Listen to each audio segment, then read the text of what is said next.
Bismillahirrahmanirrahim. Assalamualaikum warahmatullahi wabarakatuh. Perkenalkan, nama saya Sofia Ranggani Santosa dengan NIM 2101-105008 dari kelas 1B Program Studi Pendidikan Matematika. Di sini saya akan menjelaskan tentang kurikulum 2022. Pandemi COVID-19 yang ditetapkan Presiden Republik Indonesia sebagai kedaruratan kesehatan dan bencana nasional non-alam telah memberikan perubahan mendasar pada kehidupan sosial masyarakat. Salah satunya berkaitan dengan proses belajar mengajar. Tahun ini, pemerintah bahkan menerapkan model kurikulum baru yang digadang akan lebih memudahkan siswa dalam menentukan masa depannya. Nah, seperti apa model kurikulum tahun 2022 ini? Kebijakan apa saja yang terdapat di dalam kurikulum 2022? Nah, pasti kita di sini bertanya-tanya kan akan hal tersebut. Nah, mari kita kupas, kita bahas sedikit tentang kurikulum 2022. Sesuai dengan Surat Keputusan Bersama Menteri Pendidikan dan Kebudayaan, Menteri Agama, Menteri Kesehatan, Menteri Dalam Negeri sebagai upaya untuk pencegahan COVID-19 serta mengutamakan kesehatan dan keselamatan warga pendidikan, pemerintah memutuskan untuk menutup sekolah-sekolah. Guna memastikan hak belajar setiap anak terpenuhi, Kemendikbud telah menghadirkan beberapa inisiatif untuk pelaksanaan belajar dari rumah. Nah, sesuai dengan aturan Presiden. Nah, beberapa inisiatif atau terobosan tersebut diantaranya adalah mengoptimalkan platform pendidikan jarak jauh, rumah belajar, serta kerjasama dengan berbagai platform penyedia layanan pembelajaran daring. Penyediaan kuota gratis dan subsidi kuota melalui kerjasama dengan provider telekomunikasi. Kebijakan relaksasi pengguna dana BOS. Peningkatan kapasitas guru melalui guru berbagi dan seri webinar terkait pembelajaran jarak jauh atau biasa disebut PJJ. Program belajar dari rumah di TVRI dan program belajar di NTV. Dalam rangka meringankan kesulitan pembelajaran di masa pandemi, pemerintah menyiapkan dukungan kebijakan pelaksanaan kurikulum di masa khusus. Terkait dengan kurikulum itu tersendiri, Profesor Dr. Nasution pernah mengatakan, kurikulum adalah kegiatan yang disajikan oleh sekolah bagi para pelajar. Tidak ada pembatasan antara kegiatan di dalam kelas dan di luar kelas. Nah, sampai tahun 2022 ini, Indonesia telah mengalami perubahan kurikulum sebanyak 11 kali. Nah, mulai dari tahun 1947 dengan kurikulum rencana pelajaran hingga di akhir tahun 2013 dengan kurikulum KTSP 2013. Dan yang akan datang nih di tahun 2022. Mulai tahun ini atau tahun 2022, kurikulum nasional memiliki 3 opsi kurikulum. Nah, yang diantaranya ini kurikulum 2013, kurikulum darurat, dan kurikulum prototip.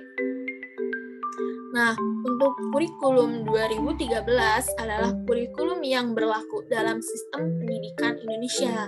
Kurikulum ini merupakan kurikulum tetap yang diterapkan oleh pemerintah untuk menggantikan kurikulum 2006. Nah, kurikulum darurat itu merupakan salah satu pilihan yang dapat diambil oleh suatu satuan pendidikan yang melaksanakan pembelajaran jarak jauh untuk jenjang PAUD, SD, SMP, SMA, SMK dengan menyederhanakan kompetensi dasar. Nah, untuk kurikulum prototip diberikan sebagai opsi tambahan bagi satuan pendidikan untuk melakukan pemulihan pembelajaran selama 2022 sampai 2024. Kurikulum prototip dirancang untuk mengembangkan murid secara holistik, mencakup kecakapan akademis dan non-akademis, kompetensi kognitif, sosial, emosional, dan spiritual. Nah, kurikulum dikembangkan dengan berbasis kompetensi, bukan konten. Nah, ada 3 fokus utama dari kurikulum prototip, yaitu pengembangan karakter fokus pada materi esensial dan fleksibilitas untuk satuan pendidikan.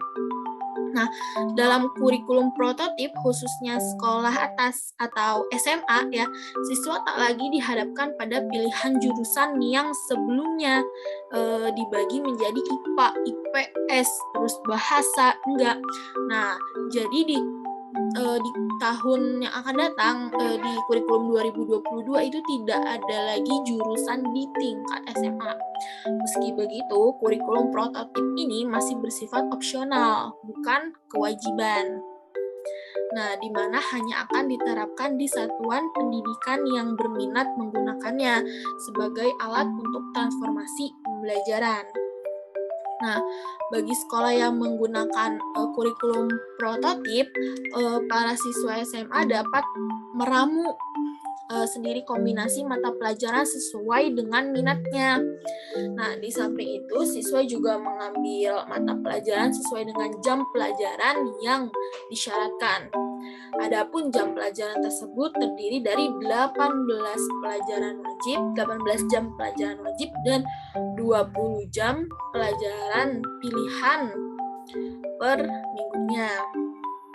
Nah, untuk mata pelajaran yang wajib diambil oleh siswa adalah pendidikan agama. Nih, jadi mata pelajaran yang wajib itu ada pendidikan agama dan budi pekerti, pendidikan Pancasila dan kewarganegaraan, bahasa Indonesia, bahasa Inggris, matematika, seni musik, pendidikan jasmani olahraga dan kesehatan, dan sejarah.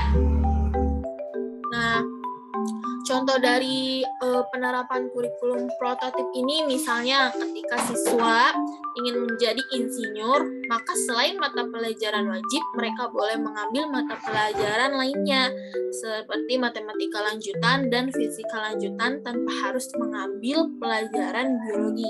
Nah, target dan tujuan kebijakan kurikulum ini adalah untuk mendorong perbaikan kualitas proses dan hasil belajar. Nah, seperti itu. Terus juga gini nih, kan kita tahu KKM yang biasanya menjadi acuan untuk menentukan capaian belajar. Nah, siswa sudah tercapai atau belum nih? Nah, penggunaan KKM memang selalu dijadikan acuan yang diberikan di akhir semester untuk mengetahui apakah nilai yang diperoleh siswa itu sudah tuntas atau tidak. Nah, pada kurikulum paradigma baru ini, kentuntasan hasil belajar tidak lagi diukur dengan KKM yang berupa nilai kuantitatif. Nah, dalam kurikulum 2022 atau dikenal kurikulum paradigma baru ini, asesmen formatif pada pembelajaran dilakukan untuk mengidentifikasi ketercapaian tujuan pembelajaran. Nah, artinya bahwa guru diberikan keleluasaan dalam mengidentifikasi tercapainya tujuan pembelajaran. KKM di kurikulum 2022 untuk mengetahui capaian belajar sudah memadai atau belum. Nah, dapat dilakukan dengan mengidentifikasi ketercapaian tujuan pembelajaran. Guru diberikan keleluasan untuk menentukan kriteria pencapaian tujuan pembelajaran sesuai dengan karakteristik kompetensi pada tujuan pembelajaran dan aktivitas pembelajarannya. Nah, melalui asesmen formatif pada pembelajaran dilakukan untuk mengidentifikasi tercapaiannya tujuan pembelajaran. Nah, jadi pembelajaran nanti akan difokuskan pada asesmen formatif. Apakah tujuan pembelajaran sudah tercapai atau belum tercapai oleh siswa? Nah, tujuan pembelajaran tersebut adanya di setiap mata pelajaran dari topik bahkan subtopik materi pelajaran, bukan di akhir semester atau di tengah semester. Nah, pembelajaran difokuskan pada penilaian formatif Dalam hal ini, guru diberikan keleluasaan untuk menentukan kriterianya yang tentu menyesuaikan karakteristik pada tujuan pembelajaran dan aktivitas pembelajaran. Penekanan pada asesmen formatif ini, kita mengenal ada 3 asesmen. Yang pertama yaitu assessment of learning, yang kedua assessment for learning, dan yang ketiga ada assessment as learning. Nah, assessment of learning ini adalah asesmen yang dilakukan di akhir pelajaran. Biasanya dilakukan melalui penilaian akhir semester atau penilaian tengah semester. Sedangkan assessment for learning yaitu adalah biasanya dilakukan itu untuk dalam bentuk penilaian ulang, perbaikan nilai atau biasa disebut remedial. Nah, yang ketiga itu ada assessment as learning. Nah, assessment as learning ini adalah penilaian dilakukan sesaat setelah pelajaran selesai. Artinya, penilaian dilakukan dalam pertemuan tersebut. Nah, setiap kali guru masuk mengajar dalam 2 kali 40 menit, misalnya harus di akhir ada penilaian asesmen untuk mengukur apa tujuan pembelajaran tercapai atau belum. Nah, kondisi saat ini menurut data dari Kemendikbud ya, mayoritas guru hanya melakukan penilaian pada assessment of learning. Nah, penilaian itu dilakukan hanya pada saat ulangan akhir atau ulangan tengah semester. Pada kurikulum paradigma baru ini diharapkan pembelajaran nanti akan lebih condong penilaian assessment as learning dan assessment for learning. Nah, penilaian yang dilakukan untuk mengukur ketercapaiannya tujuan pertemuan pada saat pertemuan merubah paradigma belajar melalui implementasi kurikulum 2022 ini yang dimaksudkan untuk mengubah paradigma belajar yang menitik beratkan pada nilai menjadi belajar menitik beratkan pada proses. Nah, dengan demikian dapat disimpulkan bahwa di kurikulum 2022 atau paradigma baru tidak ada lagi kriteria ketuntasan minimal atau KKM. Karena dalam pembelajaran berfokus pada proses di penilaian formatif untuk mengukur apakah tujuan pembelajaran sudah tercapai atau belum. Nah, dalam konsep merdeka belajar, guru diberi kebebasan untuk berpikir dalam menentukan langkah yang tepat dan strategis, sehingga bisa menjawab semua tantangan dan permasalahan pendidikan yang dihadapi dalam wilayah pendidikan. Dalam konsep ini, guru yang bisa menentukan treatment yang tepat tanpa interferensi terlalu jauh tersebut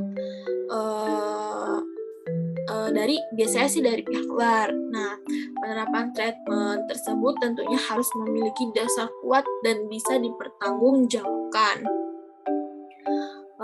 Guru juga memiliki otoritas penuh untuk menentukan kriteria apakah tujuan tercapai atau belum. Nah, tentunya dalam hal ini menyesuaikan dengan materi dan aktivitas dalam pembelajaran itu sendiri. Nah, itu saja penjelasan atau penjabaran sedikit dari saya tentang kurikulum 2022.